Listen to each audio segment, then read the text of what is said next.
Hey friend, it's Andrew here. Today we're going to do an overview of my electric guitar system, so let's roll the intro.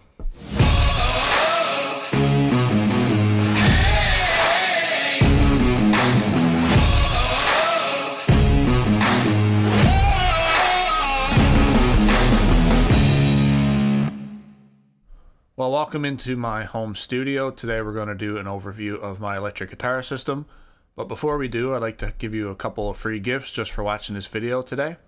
If you're like me, you wanted to build a home studio for some time now.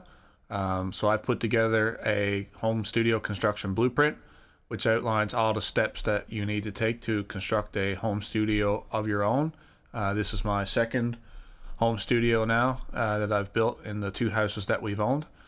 So to get a copy of that for yourself, you can go over to www.andrewpeachmusic.com/studio-blueprint.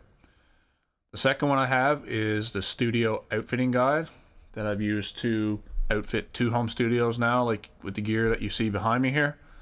So if you head over to www.andrewpeachmusic.com/studio-outfitting-guide, you can get a copy of the guide with the steps that I've used to, like I said, outfit these studios with all the gear you've seen behind me. It's hard to stay on budget sometimes. There's a lot of gear out there, a lot of choices. So that guide is there to help you outfit your studio with whatever gear you need to make whatever music you prefer.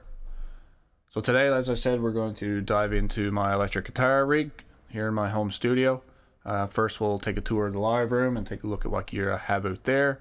And then we'll come into the control room and have a look at what I have here on the back end. And then I'll do some playing and see what my rig sounds like into the DAW that I use, Studio 1.5, both through my amps out in the live room and the FM3 amp modeler as well. So let's take a look at the live room.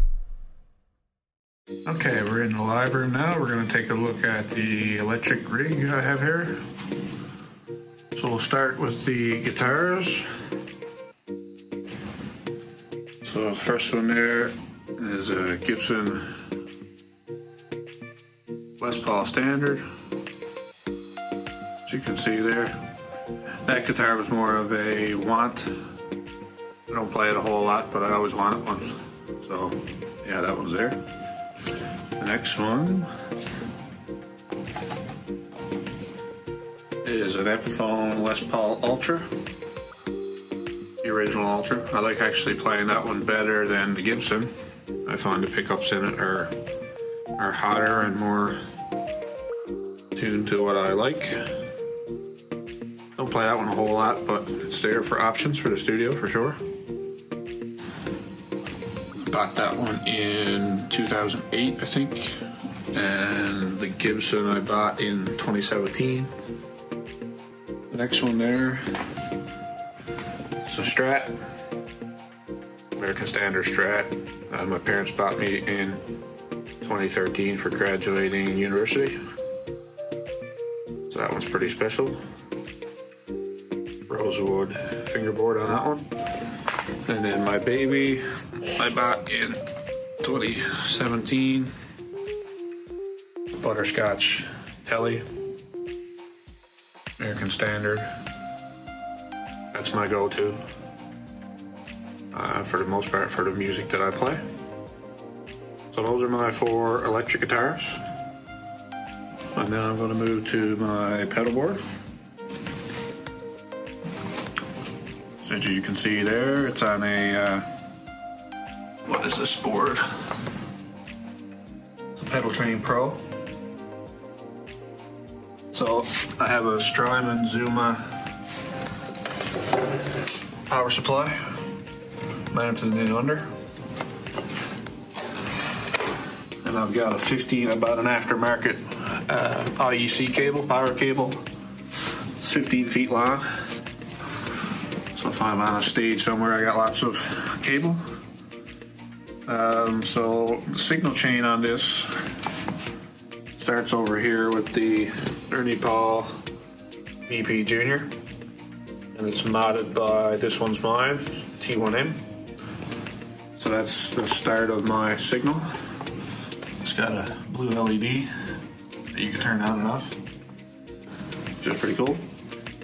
Then it goes from that, there's a tuner out over to the Boss TU3. The spring came off on that one in time, so this one's always on, so I don't usually touch it. From the volume pedal goes into the NS2 noise suppressor, then to the Rothwell Love Squeeze. So both of those pedals are always on. You can see how I've got them set at the moment. The yellow tape is my default setting. From the Love Squeeze, it goes to the Agamidi tail loop by One Control. And this is just a loop pedal. So I've got it set right now, so it's just in tap mode, so I can turn on and off. So all my pedals are always on. And I just control them with these foot switches down here. So I use the first one is the MXR micro amp, and I use that's always on, always in the loop. And I usually run it straight up and down, and then it's got this knob that I can turn if I'm looking for just a boost. And I usually use that to drive. I like to have my amps on the verge of breakup, so I use that pedal to drive the amp into overdrive. Like I said, it's always on. Next one, number 2 there, is the Mudhoney 2. And there's 2 channels on that. They're exactly the same. I've got one set to boost and one set to normal. So one's a little more distorted than the other, basically. And they're set to equal level. So if I click the pedal on, the volume doesn't change, it just distorts it. It might boost it a little bit. I can't remember what exactly I have it set at, but that's generally what I use that one. So that's my first stage overdrive. And then Rat, modded by JHS. I got it set as shown. So I bring that one in and out. That's my second stage overdrive. And the first pedal I ever bought was the SD1 by Boss Super Overdrive. I don't use that one a whole lot, but I've got room for it, so I've got it there. So I show that there. Number 5 in the loop is the Micro Pog, or the Nano Pog. So as you see there, use that for just fills in the background. I don't have anything in loop 6 right now, but I could add another pedal there if I want it. So then it goes, I think it goes into this addition pedal. Actually, no, it goes back to the TU or the NS2 noise suppressor and closes that loop. From there it goes to this pedal here, which is a neat little pedal by this one's mine. I don't know if there words initials on it, but so this is a normally closed pedal, and when you plug inputs in here, input and output, it opens and includes that loop. So this is an audition pedal, what they call it.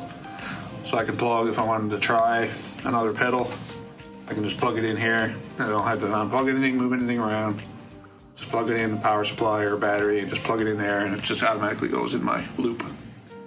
So there's no switches, there's no anything on it. It's not even powered.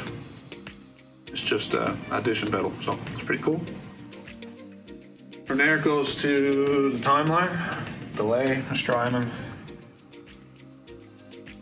And from there to the Big Sky. So it's mono in, and then stereo out, left right on the timeline. Stereo into the Big Sky, and stereo out. And then that goes to the interfacer. And it's got a mute right here, and it got a mono and stereo switch. So I can run mono or stereo. And then quarter outs to the amp. I just go left, right in, left, right out. And it's got buffered inputs and outputs on top if you need those. And down here is the Disaster Area Designs DMC8. And this is just a controller. It's a MIDI controller for the timeline and Big Sky. So right now I'm on preset A. So if I was just to click and go to preset B, can see the Big Sky changed. I've got the same delay setting. Preset C, preset D. So right now I've got different reverb set up.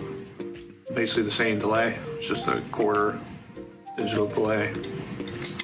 And this pedal's got, I think it's like 60 something banks in it for 4. So bank 1, A, B, C, D. It's got a bunch of stuff into that. I don't use some jacks on the back and stuff. I just use it as a MIDI controller for the Big Sky and timeline. And then it's got a fave. So it kicks the timeline of Big Sky to my favorite setting, whatever that may be. And it's got the tap. So rather than having to go in over here and tap, I can just tap in there. And that's why I got this looper here, so I don't have to tap dance. I can just choose the looper from the bottom. So that's the pedal board. For amps, I'm just sitting on the amps. My main amps, I've got a Vox AC15, blueback rather than the greenback. Just like the sound of the blueback better. And I run it right on the verge of breakup. I don't think it's at that setting right now, but that's where I get mastered. So I usually run it right on the edge of breakup. And use the micro amp, drive it in the overdrive, and then I volume balance with the deluxe reverb. And that's my left right.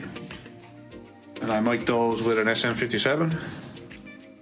Left and right in, there's the XLRs over there for that. And I'll demo that later. This amp over here, it looks like an orange, but it's not. So this is an amp I made myself. It's got a Celestion Vintage 30 in it. And it's X84 single-ended lead.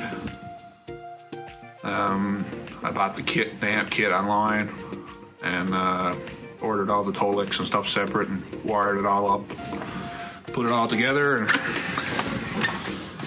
made the cabinet myself. So you can see there, it's pretty crude construction, but it's fun. I made it myself. I got a switch back there for the speaker on and off. I can change the output impedance if I want an external speaker. I can change the winding on the transformer tap and fuse and power. So it's a nice, fun little project, and there's no amp in the world that looks just like that one because I made it. So I don't use that one really for recording. It's 5 watts, but I could, I guess. I haven't really tried it. Something I could probably do. And then I also use the new thing I bought, the Fractal FM3 amp simulator. So it's only one output for that, so I'll just mono out of the interface or flick the switch to mono and plug that one in and just run that right into the board. So stand, talkback SM58 for talking back to the band or the control room, and monitor number 5 so they get their own mix. Yeah, that's basically for that. Cables, so I got a door there, so I just run all the cables around here and in through the hole, and that goes into the controller. So let's take a look in there. So we're in the control room now. Comes into the rack,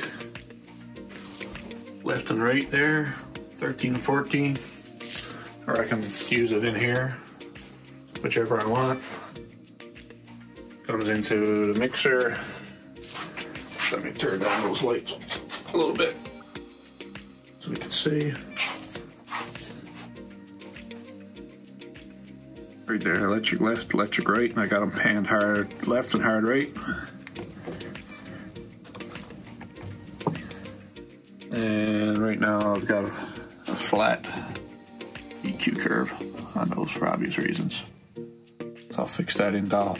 So let's see what it sounds like. So that was an overview of the equipment in the live room and here in the control room. Now I'm going to do some playing. So I'm going to walk through my pedal board, starting with the dry signal and just adding pedals as I go. I'll do that first for the amps and then for the FM3 effects modeler. The FM3 is new to me, so I don't quite have it dialed in where I'd like it yet, but you can compare and contrast the FM3 with the amps, knowing that, like I said, I haven't dialed it in quite yet. But the FM3 gives me a lot of flexibility that I didn't have before, just using actual amps out in the studio. So let's take a look and see what it sounds like.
Well, that was an overview of my electric guitar system. I should mention that I'm not sponsored by any of the manufacturers or brands that were in this video. All opinions are my own. If you like this video, please subscribe. I've already done a tour of my overall studio, drums and bass, and I'm working on acoustic and keys coming soon. So hope you enjoyed the video, and we'll see you in the next one.